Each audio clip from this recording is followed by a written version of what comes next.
gegarane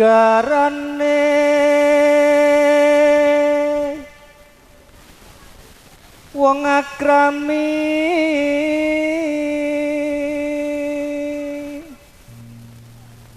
tutu pandha tuturupa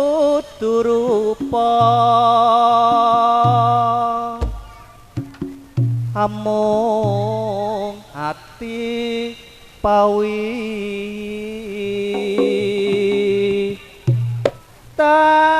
tane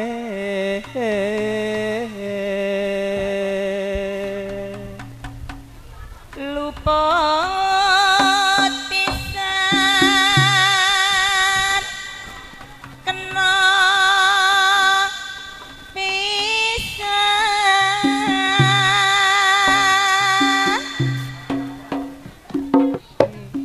yen gampang luwe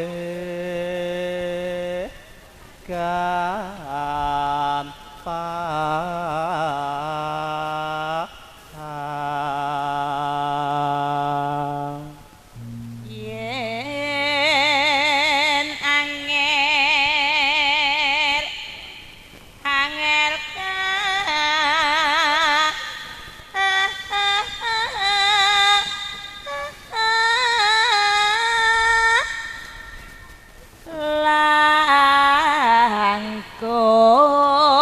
langkung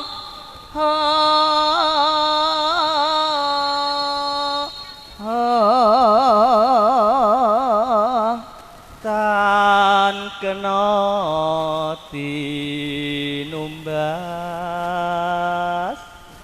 arta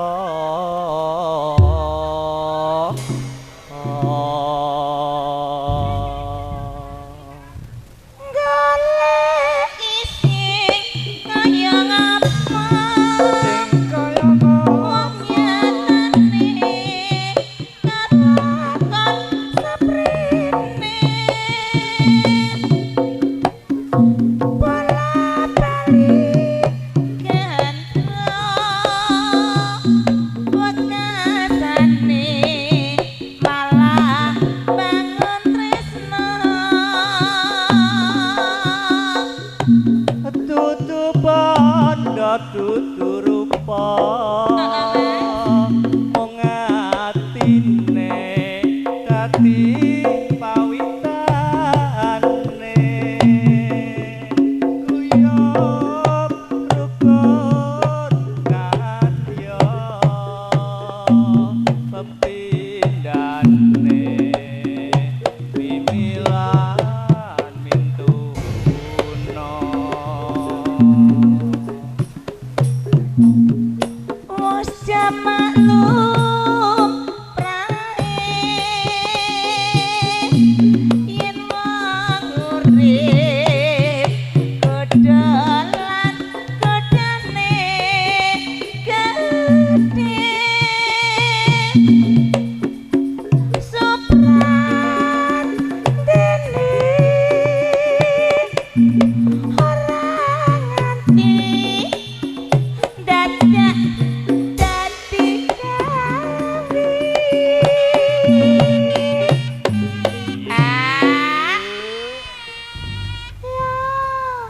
Mas sajake kok ana sing anu iri sapa lah lah awake dhewe gandrung lho Mas sing guyang-guyu karo sedakep bayangke sing ning omah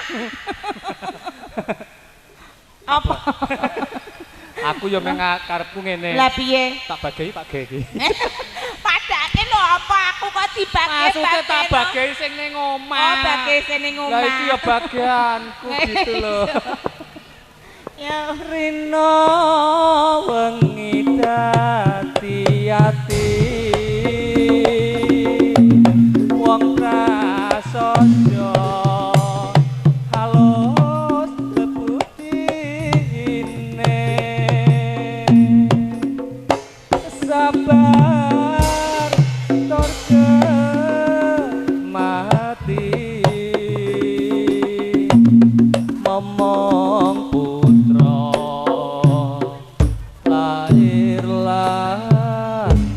atine. Kakang Pentut. Dem. Saben-saben aku cedhak karo panjenengan. Saben-saben aku rerepen karo panjenengan. Bombong sakjroning batinku. Ning ya ana sing ganjel sithik ana ing sakjroning batinku lho, Kang. Apa to iku, Dem? Kakang, Dem. anggonku karo panjenengan andum katresnani ya ora kurang-kurang. Ora rina ora wengi. Ananging kene ngopo lho, Kang? Piye? Nganti wektu dina iki kok aku karo sampean ki durung diparingi momongan ya, Kang.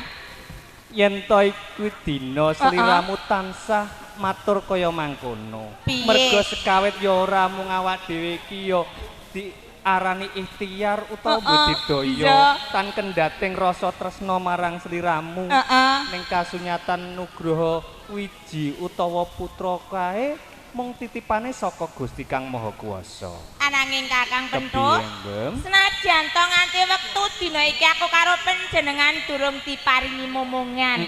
Ora kendhat anggonku ndedonga marang Kang gawe urip. Kaya mangkono. Mbok menawa Gusti ingkang akarya jagat paring kawelasan marang aku karo panjenengan. Bisa ngrasakake dadi wong tuwa kaya tangga teparo kae, Kang. Wis sak mestine yen to pandongamu jumbuh kelawan apa kang dadi karepku. Muga wae ing iki dina Gusti kae ngrungokake apa kang dadi trenyeng rasa ati. Mula saka iku. Piye, Kang? Awak dhewe ora usah mbacotake babagan anak utawa wiji saka Gusti, mung awak dhewe nyawija tawanduk marang apa nugrahane saka Kang Kuwasa. Bisa, Kang. Mula saka siji sing tak rembug, sliramu ora nadyan iki mau tetembangan mung sawetara kae. Kanggo ngleganing jroning rasa atiku ngatonake yen tresnaku marang sliramu iki dina ora bakal luntur kapol tambah ngrepaga sakjroning dada. Aku percaya, Kang. Senajan to nganti wektu dina iki aku karo panjenengan durung bisa momong anak. Kasunyatan. Ananging katresnan panjenengan kang tumuju marang aku ora ana cuane. Mula saka iku. Iki dina aku walaka wae ana atur wigati kang bakal tak utarake marang Kosik to, Kang. Piye? Kok njur marai deg-degan sakjroning batinku. Kira-kira kok panjenengan niku duweni bab sing panjenengan pendemone sakjroning batin panjenengan.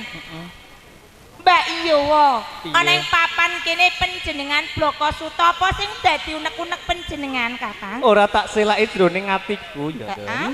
Yen to sekawit awak dhewe babat talason ing tanah Pulo Jawa kae, kapara aku paring sesanti ana ing tadang marang gesang ana ing tanah tlatah Jawa kene. Yen to aku kuwawa bakal paring pitulungan marang kadang gesang ana ing tanah Jawa. Pancen bener, Kakang. Kasunyatan iki dina aku pikantuk cecala yen to awak dhewe ngono kudu madeg adicara netepi adicara pangruwatan ana ing tanah Jawa.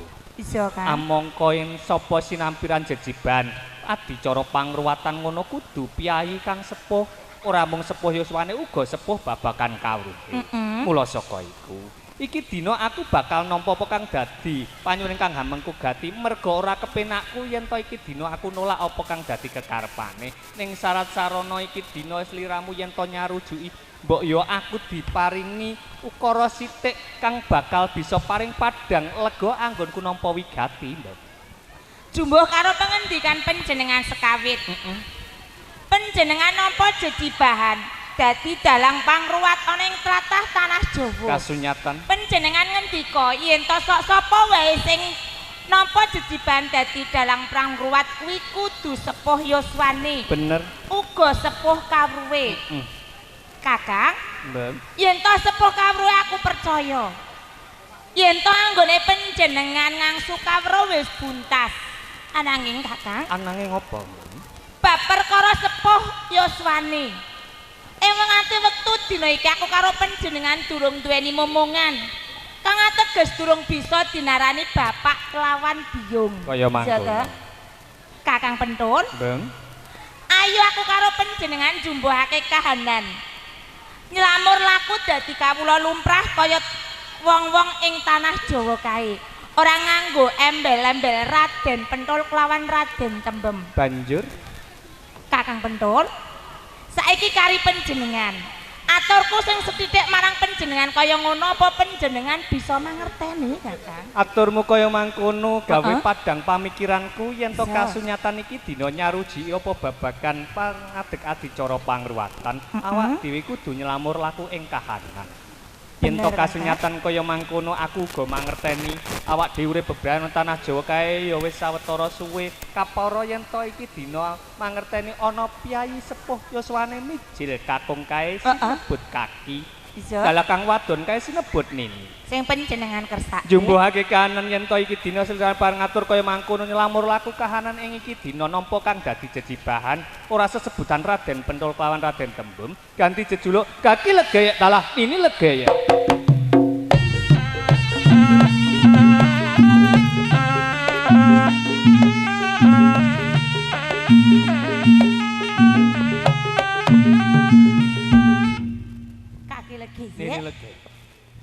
Aku karo panjenengan wektu dina iki nylamur laku madeg dadi kaki legayek dalah nini legayek kasunyatan mula saka kuwi Kakang kepiye Mbah wiwit dina iki panjenengan nek nimbali marang aku nini legayek semono uga aku nek ngaturi panjenengan kaki legayek wis dadi sak mestine iki dina kaki legayek lan nini legayek madeg adicara pangruwatan isa nini legayek sing kepiye kaki sawise awak dhewe ganti jejuluk sinambiran jejibahan isa kawit aku ngrungokke swara prenjak ganter-ganter kae. Ket wingi ana prenjak ganter-ganter sak jabaning omah. Mbok menawa wae pancen arep ana tamu kaki legayek. Kapara kae malah ana tamu tumuju sak dring kelompok awak dhewe.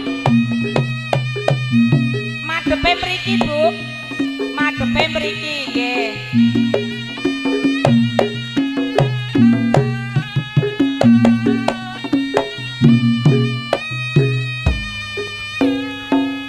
Assalamualaikum warahmatullahi wabarakatuh. Waalaikumsalam warahmatullahi wabarakatuh. Kasunyatan tamu tumuju sak dring rompok awak dhewe. Sajak kae sak keluarga bakal tak purba amrih trewaca perang dadi wigatine. Nuwun sewu Bapak. Mboten ateges kula tamu ing kahanan pahargyan wonten punika. Kula badhe nyuwun pirsa dumateng panjenengan sami. Bilih ing titik kalenggahan punika panjenengan paring asma sinten saking tlatah pundi? Kula Bapak Sodik. Bapak Sodik saking asli kula Babalan. Oh saking Babalan tapi dusun punika Karang Subur. Karang Subur Klaling nggih. Leres nggih. Klaling Karang Subur. Nuwun sewu. Bapak Sodik saking tlatah Klaling Karang Subur. Ibu paring asma? Ibu Tarmi. Ibu Tarmi. Wakil. Ibu Jasminah. Kang Putri paring asma? Sarah Wijayanti. Nuwun sewu Bapak Sodik sak keluarga saking tlatah Klaling Karang Subur. Kula pun kaki legayek dalah punika sisian kula nini legayek. Anggenipun panjenengan karaya-raya tumuju sadaya rompok kula mengko wigati punapa punika. Nuwun sewu dalam talangatur pun Bapak Nuwun Sodik. inggih. Setunggal silaturahim kaping kalih badhe maringke utawi nitipke putrinipun kan ruwat sengkalanipun kaki legayek nini legayek amargi kagungan sengkala unting-unting. Nuwun sewu Bapak Sodik sak keluarga bilih atur silaturahmi panjenengan kula tampi kanthi asta kekalih tambah pasederekan tumrap tiyang gesang tanah Jawa Pak nggih Bu nggih.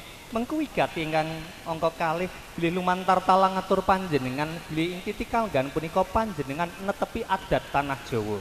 Gadahi putri namung sawiji Nandang Sukerto unting-unting. Pun pasrahaken dhumateng kula saha sisihan kula lumantar nyuwun dhumateng Gusti Kang Maha Kuwasa Lukar Sukerto putri panjenengan. Nuwun sewu Bapak tuwin Ibu. Anggenipun panjenengan pasrah putri panjenengan ingkang namung sawiji dhumateng kula saha sisihan kula napa nggih sampun ikhlas lahir terus ing batin. Ikhlas lahir batin. Ikhlas nggih, Ibu nggih ikhlas nggih. Menawi ikhlas badhe kula tampi putri panjenengan.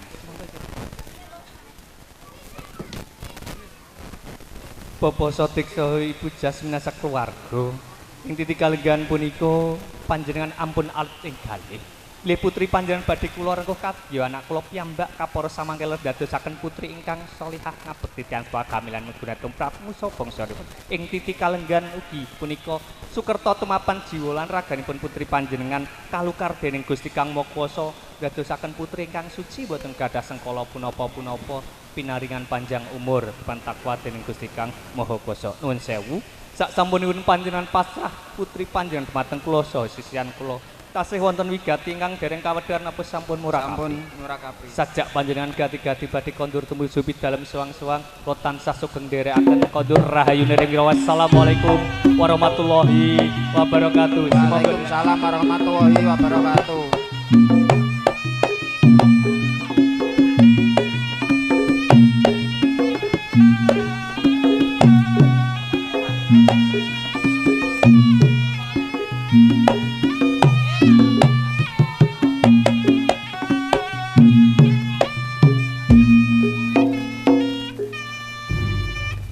Ngene iki lho Kaki Legeye. Yen ta aku karo panjenengan Ki Sumarah Sumbende marang Kang gawe urip. Gusti Kang Akarya jagat ngabulake apa sing kepinginane aku karo panjenengan. Kaya mangke. Wektu dina iki aku karo panjenengan sinamiran anak momongan siji. Semene gedene coba. Kasunyatan. Panjenengan bombong apa ora? Ora mung bombong ora? sakjroning atiku. Lah dikeki anak kok wis semene gedene kudu tak gendong. Angge-angge rong-rong. Ya ora kaya mangkono. Lho kok ora kaya mangkono to? Ora melu gawe ning melu momong kok. Aku kuwatir nek krungu Pak Sodik. Lah kene. Ora jarak jare. Nini Legeye. Sing kepiye Kaki? Yen to sliramu atur nugraha saka Gusti Raka Nyono-nyono iku dadi kasunyatan. Heeh. Ning ya iki dina aku mangerteni yen sowane bapa Sodik sakluwarga masrahake putrine iki Nandang Sukerto. Yen ora kleru mau jarene anak siji, wadon. Kaya mangkono. Kang aran unting-unting. Kasunyatan. Enek kakung siji aran ontang-anting. Bener apa kang dadi atur. Mula saka iku. Yen to Piye, sekawit Kaki? aku wis paring atur marang sliramu. Yen to awak dhewe iki bakal pikantuk cetara kapara adicara pangruwatan kudu sinampiran jejibahan. Aku wis samapta ing diri jaga ing gati. Ngono. 7 dina 7 bengi lawase kae aku nyengkerke wujuding janur ana ing gedhong pusaka. Mula saka itu, ambok iki dina mbok coba dipundhutna wujuding janur ana ing gedhong pusaka kae. Enteni sawetara ya Kaki Kaya Legeye mangkono ya. iki.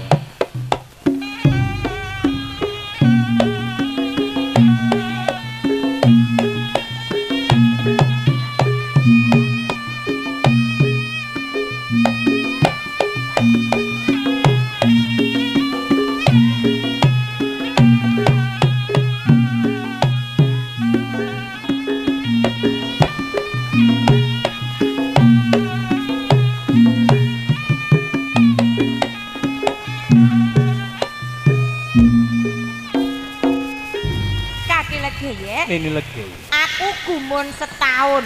Kok iso sedina kok ya Panjenengan setahun. Panjenengan yang kerake wujud janur kuning lawase 7 dina 7 bengi, ya to? Kaya mangkono. Lanjur janur kuning ini iki dienggo apa? Ha mung wujude ya mung sepele mung trima janur kuning lho ning kebon lho akeh Kaki. Nini Legeye. Piye? Sliramu mangerteni yen to sekawit bapa Sodik sakluwarga kae netepi adat ing tanah Jawa.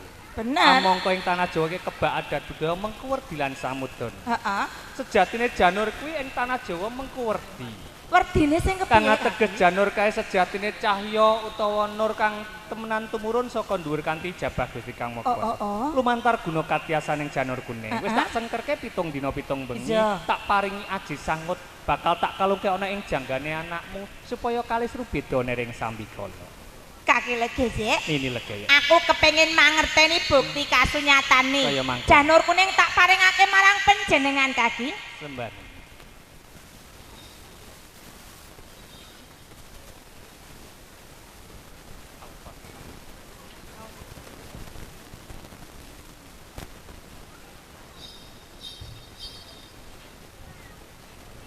Kaki Legeye. Nini Legeye. Pancen bener apa sing panjenengan ngendikake sekawit. Bareng janur kuning panjenengan kalungake ning janggane anakmu. Sing sekawit pancen wis ayu. Ananging saiki malah tambah cemlorot ayune. Ora mung kuwi lho Kaki Legeye. Kepiye? Kepara kaya aku mangerteni ana cahya kang tumurun ana ing jiwa ragane anakmu si bocah prawan jlagut. Kaki Legeye. Nini Legeye. Apa bener sing dadi pandelengku Kaki? Ora kleru yen to kira iki dina kasunyatan ora mung aku nyumurupi ning iki dina sliramu uga mangerteni. Iya. Yen disawang kae pasuryane anakmu tambah ayu cemlorot. Eseme kae lho. Iya. Malu-malu kucing.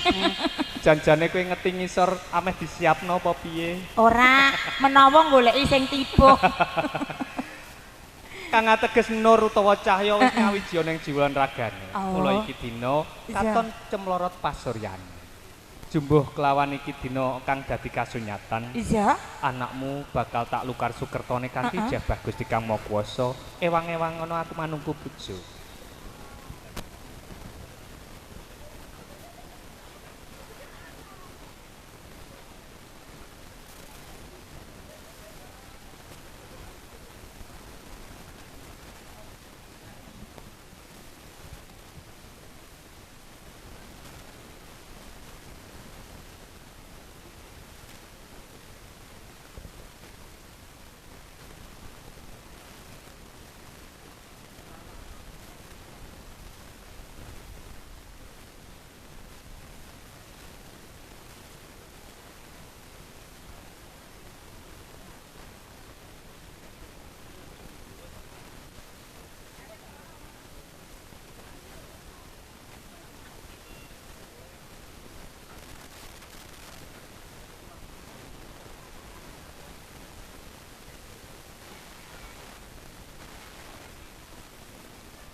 Ini legi.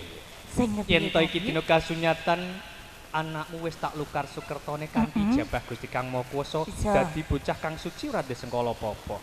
Jumbuhake kahanan, ento jiwa ragane anakmu kae wis dadi bocah kang suci kaya bocah liya-liyane kae. Sawise dadi anake kaki legek lan negeye bakal tak ganti jejuluk Prawan Jlagur. Iki jumbuhake apa kang dadi kekarepanmu sekawit. Iya. Merga prawan kae mujudi bocah wadon kang jiwa ragane suci, Jlagur besok bakal jumangkah ana ing dalan kang luhur kabeh panjangane kang dhuwur mesti wae kaijabah dening Gusti Kang Maha Kuwasa eling marang kang ngukir jiwa lan ragane. Bismillahirrahmanirrahim. Sarah Wijayanti. Prawan Jlagur.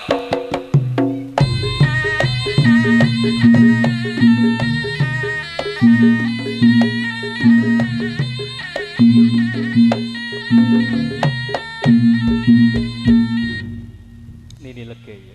Sing kepiye Kaki? Sawise anakmu tak ganti jejuluk Prawan Jlagur. Iki dina kok yo wis jumbuh marang kahanan yen to aku dadi wong tuwa lanang ngono kudu nyukupi kebutuhaning keluarga. Senadyan to anakmu nek dipandengki yo anteng, nek aku wis mangerteni. Heeh. Bocah nek anteng ngene iki jalukane malah berah. Apa? Angel dikatani. Ora gelem ngomong, ana mutung. Iya semelangku nek njaluk sosis mentah. Aja, maksudnya aja kesuwen. Ini lagi. Heeh, piye? Aku bakal ngupadi pangupa jiwa kanggo kebutuhaning keluarga. Mula saka iku, tak tinggal sawetara sliramu kelawan anakmu Prawan Jlagur ana sakjroning rompok ini. Kaki legis Ini ya. lagi. Janjane mono sakjroning batinku duweni rasa was kuwatir. Jalaran lagi wae anakmu dititipke marang aku karo panjenengan duweni Sukerta. Kaya mangkon. Kedadake wektu dina iki panjenengan kepengin pamit golek pangipa jiwa ning kutha raja. Kaki legi ya. Ini lagi. Senadyan to kaya ngono, aku mangerteni.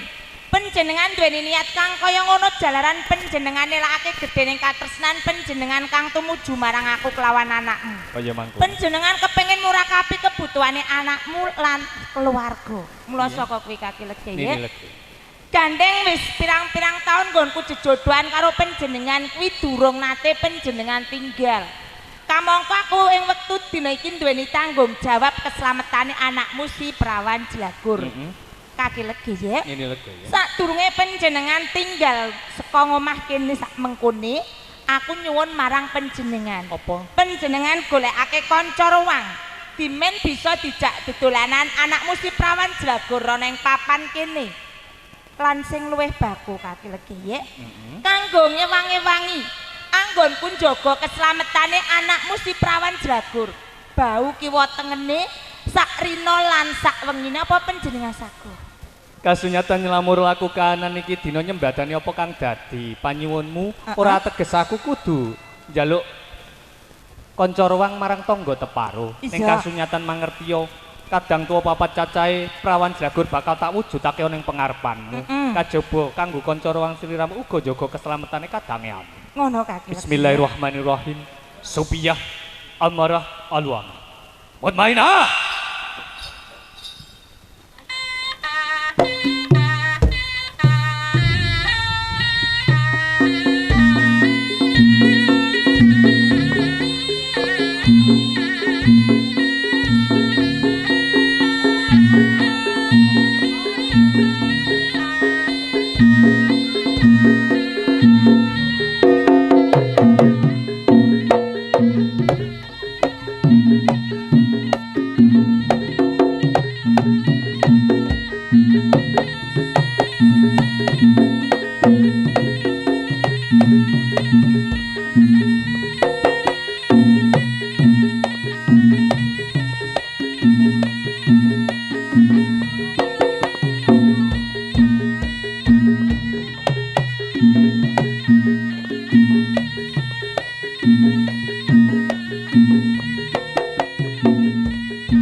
Yen to sekawit badan tak cipta dadi badan kang kasar merga iki dina aku njaluk guna sabyantumu kowe kabeh tak kon jaga kadangmu anom prawan Jlagur uga dadi kanca ruwangane lege apa sagu ger yen saguh jaga aja nganti lir wocak kedheping nitra nini lege Sing kepiye lakune nangkon kupati pangupaja kanggo kebutuhaning keluarga keselamatane prawan Jlagur tak sampena ning pundakmu ning aku manti-manti marang sliramu yen to iki dina tak tinggal sawetara ana sadurung rompok ana bebaya kang sliramu ora bisa muntasi gedruk lemah kaping 3 undang jenengku krasa jroning atiku mesti bali tumuju sadurung rompok Kaki legi ya ini legi yen kaya ngono sewang-sewangan donga panjenengan sang tansah tak antu-antu muga-muga wae ora ana rubeda wangtung keluarga selamat kanthi palapan ayo ngger denek sawetara ngger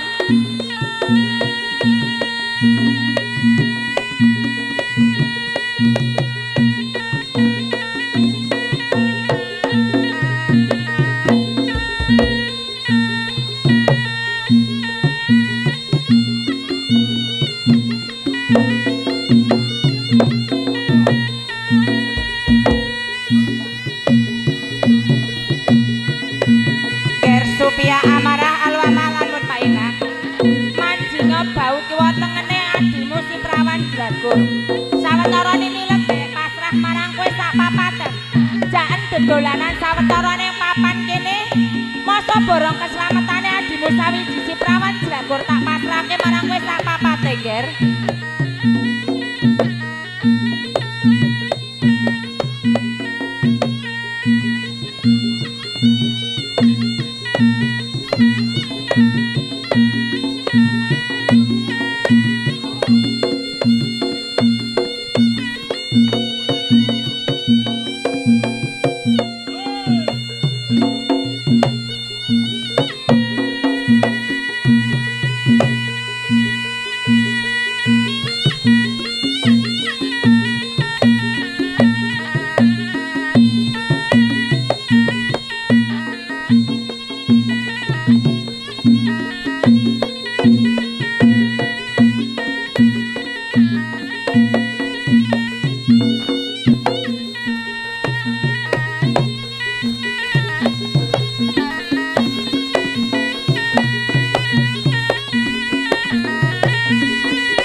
Supiah amarah alwamalan mutmainah.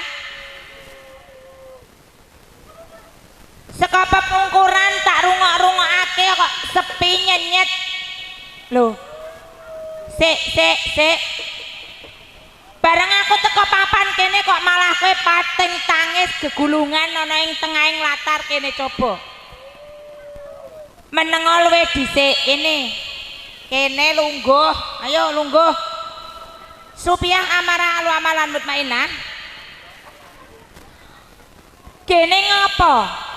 Wektu dina iki kowe kok padha tangisan. Kamangka sekawit minilege iki pasrah marang kowe sak papate. Supaya njaga keslametane adimu si Prawan Jlagur. Ning gene ngopo? Wektu dina iki anane mung Supiah amarah alwama lan mutmainah. Njur adimu cuma ndokne ngendi, Nger? Ninilege, Sing kepiye? saderengipun kula matur. Kula nyuwun agunging samudra pangapunten yeni. Perkara apa, Nger? Nalika semana kula Supiah amarah alwamah diutus kaki legeyek dalah nini legeyek Bisa. diken jaga bau kiwa tengene genduk Prawan Jlagur. Nanging mboten enten angin, mboten enten udan. Genduk Prawan Jlagur, genduk Prawan, Adimu Prawan Jlagur piye? genduk Prawan Jlagur ini, Heeh. genduk Prawan Jlagur murka ini. Adimu enak.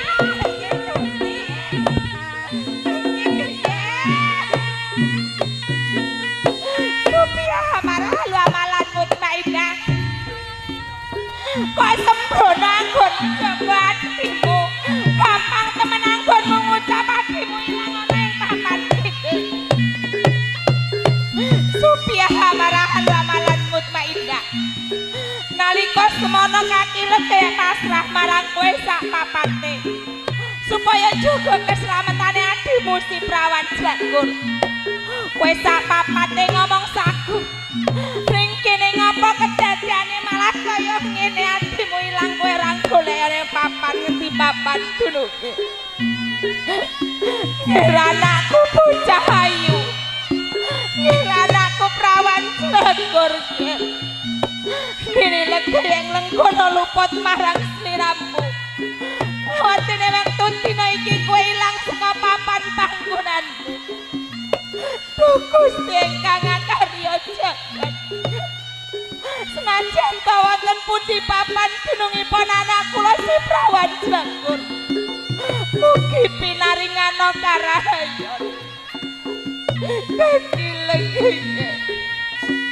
Nalika semana panjenengan nate weleng marang aku. Umpamana rupido kang tumuju ana ing rompok kene. Supaya ning sajroning batinmu krasa aku kudu ngedrok suku kaping 3. Kaki legene.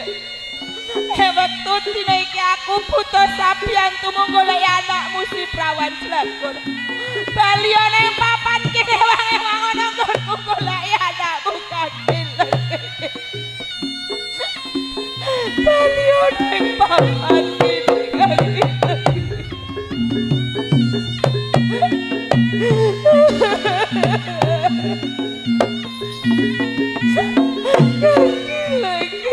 Nini legi.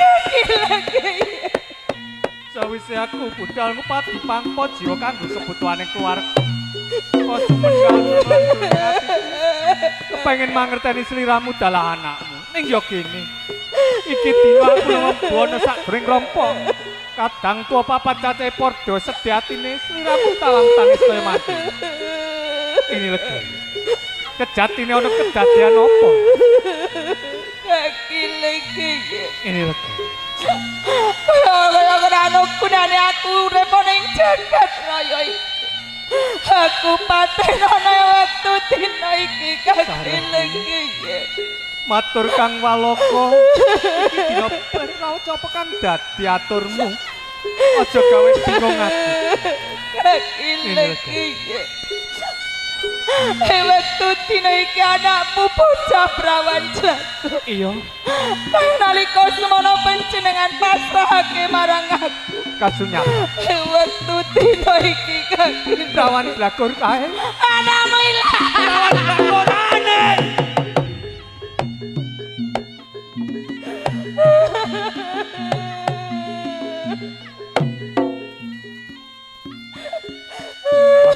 Kaya mangkono gawe sesek sak dina. Wis sak mestine bakal tau tapake aku marang ning yo dino. Aku kurang kuwo anggonku bacotake mergo jawab sliramu tawang tangan. Ini lho. Aku mangerteni tangis sing atimu. Rasa sing ndek pendem kelangan prawan Blagor kamu. Kula sapa iku ini? Sarasa. Candhek anggonmu nang. Mergo kasunyatan iki mung pacobaning saka Gusti Kang Maha Kuwasa. Sapa iku ini? Aku ora mbacotake tutuh tinutuh marang jeneng sliramu. Kapara tak jaluk tata atimu munggah ning sanggar pamujan nyuwun marang Gusti Kang Maha Kuwasa supaya iki dina aku budidaya baline prawan Aku jaluk pamit. kaya mangkon.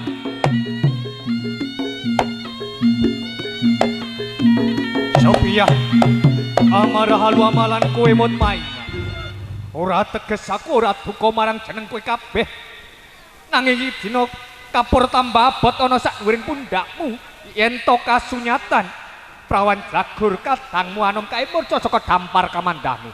Mutmainah, kowe kang duweni aji ganda pangrasa lan panglinunan. Iki dina tautus dadi cucuking laku supaya bisa baline prawan Blagor sekawit ana ing pengarepanku.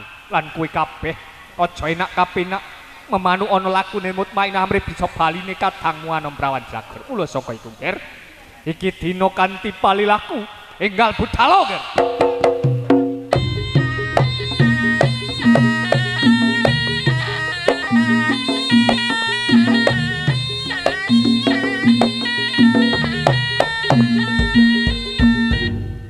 Dalah Supiyah amarah halu amah lan kowe Mutmainah yen to sekawit kowe kabeh tak utus supaya ngupadi kadangmu anom yaiku prawan Blagor. Ning yo gini kowe bali ing pengarepanku rangka kadangmu anom kasunyatan ngirit kewan kang gegirisi kaya mangkene. Apa kang dadi setiap? Kaki legayek kewan gedhe niki leres sing nyidra kadangane me kula gedhuk prawan Blagor. Dadi kewan gegirisi ing pengarepanku iki ora kaliya kang nyidra kadangmu anem, Ger. Banget panarimaku kasunyatan kang dadi kedadian kaya mangkon. Yen to sekawit ke badan alus tak ceta dadi badan kang kasar. Iki bakal balekake dadi badan alus maneh supaya bisa kanggo kekuatane kadangmu ana sakjuring gua karepane kewan kang gedhe. Mula saka iku, Ger, manjing jiwa lan ragane kadangmu anom.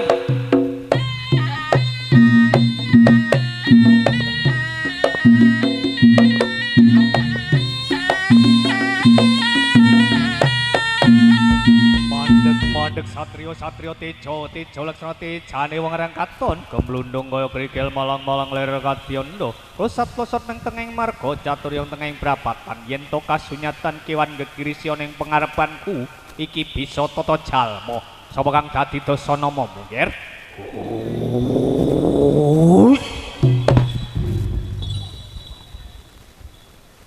Wong gedhe dhuwur tambuh marang aku. Tanah Pulo Jawa iki ora ana loro, uga ora telu. Ya mung sawiji aku. Sing genot diarani Sri Bathara Kala Glap Sayuta. Ya Raden Gembong Kamija sing dadi aranku. Balik sapa gedhe dhuwur? Saka endi? Papan panggonanmu. Oh ila dalah Sri Bathara Kala Glap Sayuta. Yen to kasunyatan iki dina kepengin mangerteni sapa kang kumawangan ngadeg ning pengarepanmu ora kaliya sepo ning tanah Pulo Jawa. Ya kakilegekang dadi peparap. Ila dalah miras pantes kebeneran. Kowe bisa adu arep karo aku. Yo ing papan kene. Aku arep nagih janji marang kowe. Nalika sejarah ing tanah Pulo Jawa jatang pangane Sri Bathara Kala Glap Sayuta Kaki legek ana paron haning yogene sakwise aku mlebu ing desa Klaling Karang Subur kene ana pawan sing jenenge Bapak Sodik dalah Ibu Jasminah. Bapak Sodik hang duweni putra siji cacahe Sarah Wijayanti tanpa sanak kadang sedulur sing genut diarani bocah unting-unting. Haning yogene sakwise kadah kala mangsa ora gawe tentrem ayu sak jerone guwa garbaku, malah kaporo gawe sangsara sak jerone guwa garbaku. Rasane panas, pedes, perih. Kaya apa sebabe Kaki dalah Sri Bathara Kala Gelap Sayuta. Dadi kasunyatan Dretana sakjroning rompok murcane Prawan Jlagor ora kali omong pokal gawemu anggonmu netepi jadang pangan muti sing bapa Adam ibu kang nandang Sukerta. Yen to kasunyatan iki dina mangerteni bapa Sadiksa ibu Jasminah kae duweni anak nandang Sukerta unting-unting dek goglok wis dadi jamak undang. Ing dina kasunyatan Sri Bathara Kala Gelap Sayuta pelali nalika babat talesan tanah Pluwu Jawa kae.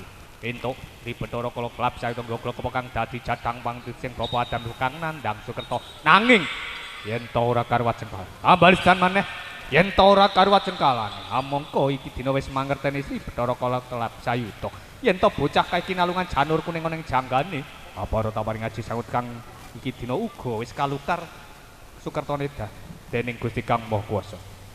Dadi bocah kang suci ora disengkala apa-apa mula saka iku yen ta nganti dek goblok ora gawe adem ing sak waduk nanging sing saran sak nyuwun Gokarpa Sri Bathara Kala Gelap Sayuta dening mangerteni kahanan kang kaya mangkono tak jaluk kanthi aris. Ora esuk ora sore, aku jaluk baline Prawan Jlagor kok sekawe tanpa gethek ciri sawiji. Yen to iki dina kasunyatan Sri Bathara Kala Gelap Sayuta Buti, mesti wae bakal tak sembadani. Kaki legek Ana paron sugih kendel bondo wani. Kowe wani jaluk putramu suwe jroning guwa garbaku. Apa paitanmu? Upama iki dina Sri Bathara Kala Gelap Sayuta jaluki babana, jaluki tetebusan gandine putramu. Apa sagunang kani Kaki legek nangga apa tanggal bakal mulungake anakku ana sak nyuwun. Iya, dibangun nang utahing ludra papan kene kambalan kebis teng Gumbong kami Jaya dadi Sri Bathara Kala Gelap Sayuta tetelukane bocah cemani loro sakembaran. Ora kaliya nanging dudu jagaling manungsa. Santining tanah Jawa memayu hayu ning bawana langgeng titah saka Gusti Kang Maha Kuwasa. Kang ateges urip lan patihake Gusti Kang Maha Kuwasa kowe kelawan aku ming tinita ing alam donya. Syarat sarana baline Prawan Jlagor kok sekawit ing donya iki ana wujud wis sampe bakal tak sembadani. Jaluk Mas Picis Raja Brana Busana kang pating gemebyar bakal tak pinangkani uger aja jaluk tumuring lintang kelawan rembulan. Kaki legek Ana paron rungokno gobokmu lan plekno mripatmu. Aku ora jaluk Mas Picis Raja Brana. Tumurune lintang kelawan rembulan kuwi ya ora.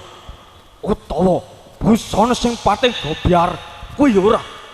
Rehne aku njaluk gandine putramu raga kekandilan nyawa sing kepanjenengan sukma minangka gandine raga kekandilan nyawa sing kepanjenengan sukma sing nganggo sarwa seta kang aran pitik putih siji cacahe kuwi sing kapisan.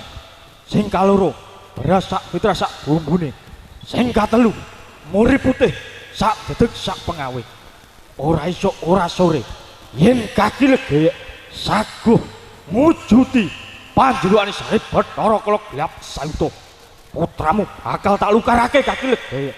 kasunyatan apa kang dadi panjenengan donya iki ana wujud yen to kaya mangkono atur respono tanah Pluwu Jawa kena diagami. Enggal utahno anakku no sak jroning Gokarpa. Kaki legek yen mangkono panjenenganmu ora usah kesuwen. Sake putramu suwe jroning Gokarpaku. Mundur sak jangkah tampanno Bakal tak tambani kanthi asegera.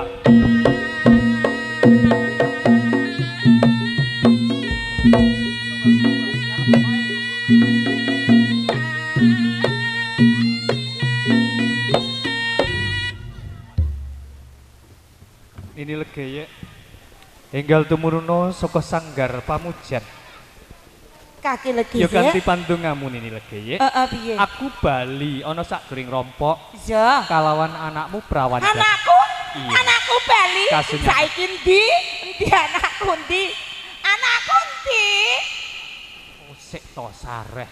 Anakmu ndi? Lho aku ki banget kangene karo anakmu watu. wadon anakmu ndi kaki legeye. Saka iku to. Heeh. Tata atimu. Iya. Sawangan kanthi trewaca.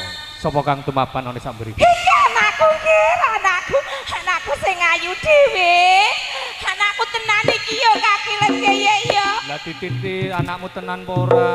Aduh kaki legeye. Bombong rasane ngatiku.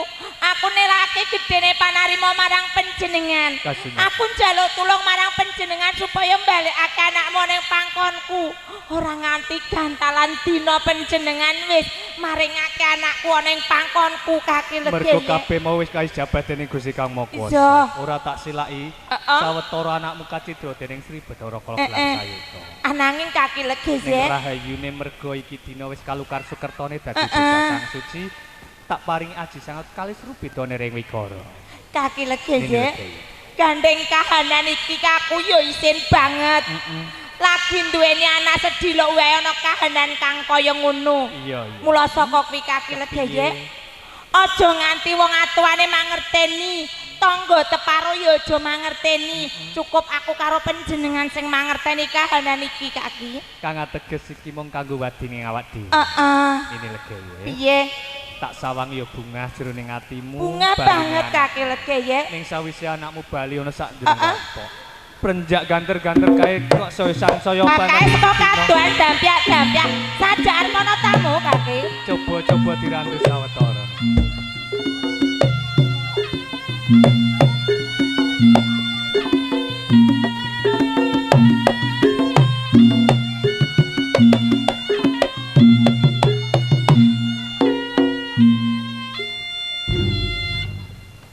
Assalamualaikum warahmatullahi wabarakatuh. Waalaikumsalam warahmatullahi wabarakatuh. Boten pangling Bapak Sodik sak keluarga tumuju sak gering rompok kula. Nanging niki dinten Bapak damel kageting manah kula. Panjenengan beto kados mekaten punika janjane wong wigati punapa. Non sewu dalam talang aturun Bapak Sodik setunggal silaturahim kaping kalih badhe maringi bebungah utawi tetebusan wonten kaki legeye. Oh, mekaten. Nun sewu. Bilih panjenengan beto kados mekaten menika minangka sedekah panjenengan tumrap kula saha sisihan kula. Leres. Utawi ana tetembungan tetebusan kang ateges netepi antepipun kalbu panjenengan Bapak Sodik sakeluarga anggenipun netepi adat tanah Jawa sampun kasembadan linambaran kanthi kang ikhlas dipun pinangkani nganti sedekah. Mekaten Pak nggih. Nggih. Mun sewu anggenipun panjenengan pasrah sedekah tumrap kula saha sisihan kula napa sampun ikhlas lahir terus. Ikhlas lahir batin, Pak. nggih. Nek ikhlas badhe kula tampi mugi dadosaken berkah lumebaripun rezeki panjenengan sakeluarga. Coba kae tampan ana ini.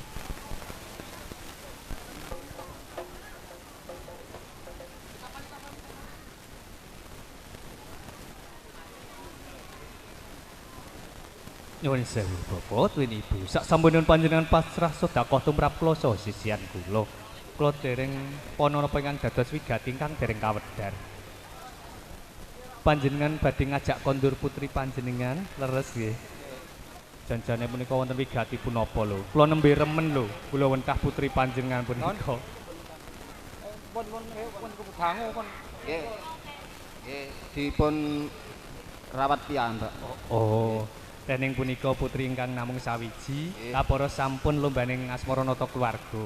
Kula tansah sugeng ndherekaken konjuk dumateng Gusti Kang Maha Kuwasa pititi kalenggahan punika napa ingkang dados sedya sampun kasembadan kapara anggenipun putri panjenengan lombaning asmara nata keluarga dadosaken keluarga ingkang sakinah mawaddah lan warahmah. Nuwun sewu Bapak, ing mriki kula badhe nitipaken wujudipun janur dumateng panjenengan. Kula suwun Bapak Sodik sak keluarga. Ing dinten punika kula suwun janur punika panjenengan dekek sangaripun bantal utawi kasur anggenipun putri panjenengan sare. Selaminipun sepasar dinten utawi gangsal dinten. Nggih, sak bakdanipun gangsal dinten janur punika panjenengan larung utawi bucal wonten lepen ingkang wonten toyanipun milih. Supados sirep adem ayem tentrem sak keluarga panjenengan kanthi pandonga Jawa. Bismillahirrahmanirrahim. Aku ora ngguwak wujuding janur nanging aku ngguwak sengkalane anakku unting-unting. Nggih. Nggih. kanthi jabah Gusti Kang Maha Kuwasa wilujeng slamet kalis rubeda nir ing sambi kala. Dipun Fatihai kaping 3. Nggih, kapora sae saged ndonga dadosaken putri ingkang solihah keluarga ingkang sakinah mawaddah lan warahmah. Mriki sampun dados anak kula. Jangkepi syarat sarana kula aturi nimbali Kang Putri kanthi sesebutan Nini Jlagur. Monggo nggih.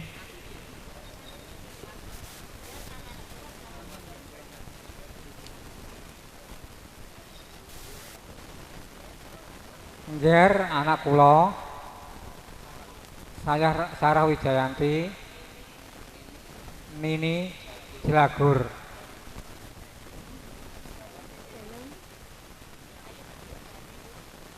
Ayo doli Bali, Dok.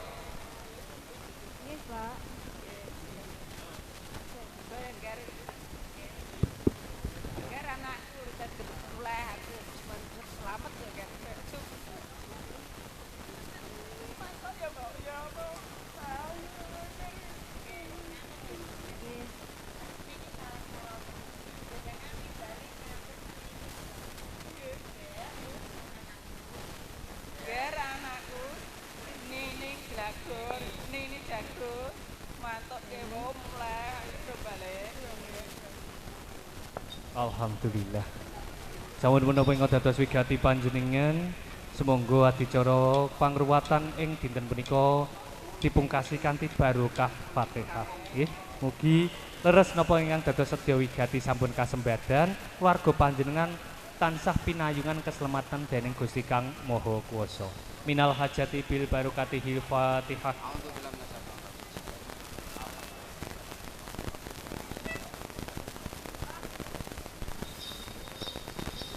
Putri panjenengan kula pasrahaken dumateng Bapak Sotiksoyo, Ibu. Nyuwun pangestunipun Bapak, Ibu, ndamel jimat paripe, dayana kasantosan, nggih. Pidhadhaken putri ingkang salihah. Bapak Sotiksa keluarga, kula tansah sugeng nderekaken kondur dumateng panjenengan sakeluarga tumuju dalam suwang-suwang rahayu nirengkura. Wassalamualaikum warahmatullahi wabarakatuh. Waalaikumsalam warahmatullahi wabarakatuh.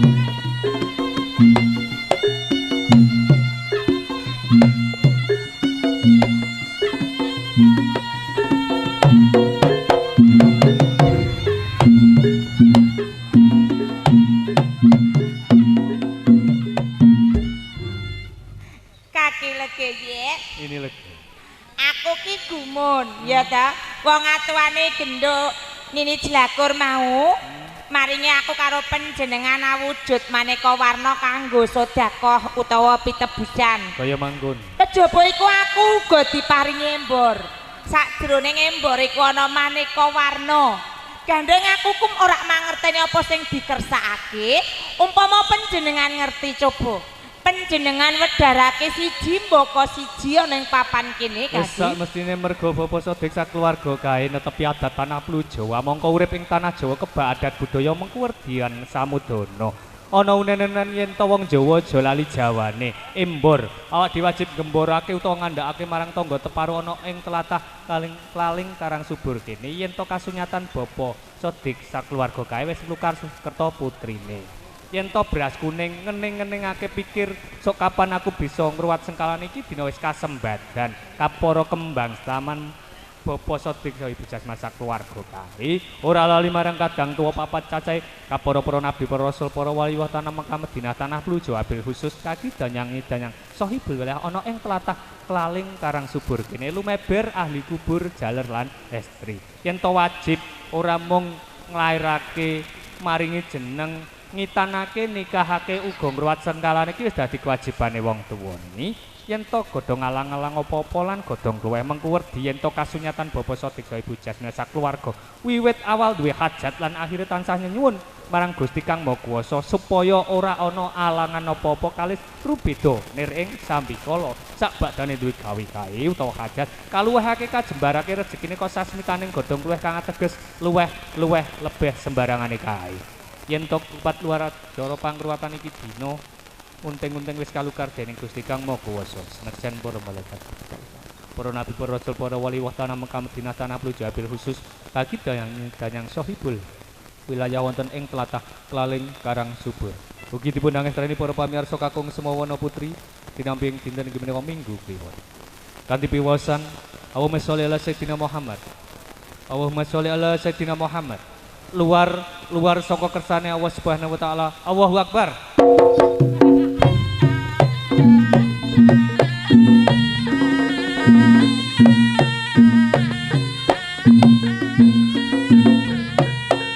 Betara kala kelap sayuta.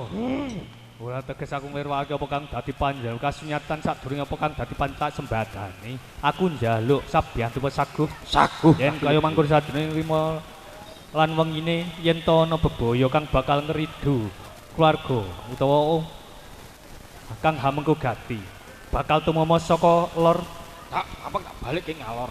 yen to kang ngridu saka wetan Tak bapak tak balik ing ngetan. kang bakal tumama saka kidul Tak bapak tak balik ing pisan maneh saka kulon Tak bapak tak balik ing kang ngalor. ateges Betara kala gelap sajaga keslametane daleme bapa Sodik sakeluarga dina lan yen to iki dina baline prawan Jagur wis dadi kasunyatan raga kandilan nyawa kemanjingan sukma pitik seta wujure siji bakal tak pinangkani.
Menggah-megaten laksmi ngati coreng titik kalenggan pahargyan punika alhamdulillah lumampah rahayu nir ing wikara. Kula sakadang saking keluarga sandiwara barungan singa wekasan budaya nyuwun agung ing samudra pangaksama. Namung sesanti Jaya Wijayanti rahayu kang sami pinanggih lestari widodo kalis rubeda nir ing sambikala. Nuwun wassalamualaikum warahmatullahi wabarakatuh.